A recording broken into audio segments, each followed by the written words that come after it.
प्यारे बच्चों, आज हम अपने उर्दू कायदे के आखिरी हरूफ करेंगे। आखिरी हरूफ हैं ये।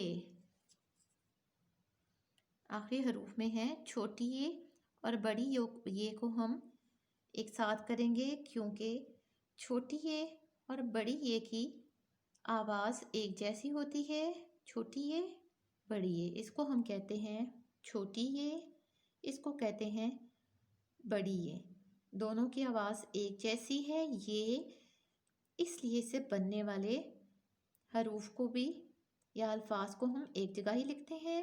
इन हरूफ से बनने वाले जो नए अल्फाज हैं उनको हम एक साथ सीखेंगे, क्योंकि दोनों की आवाज़ है ये।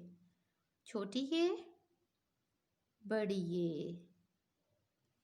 ये यक्का, ये यक्का।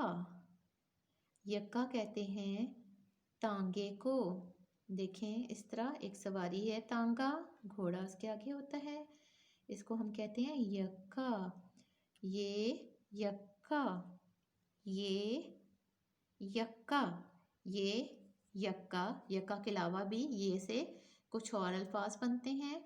आइए मैं आपको बताती हूँ कि ये से और कौन से अल्फाज होते हैं। बच्चों, ये से याक होता है, याक। ये यास्मीन, एक फूल का नाम है यास्मीन।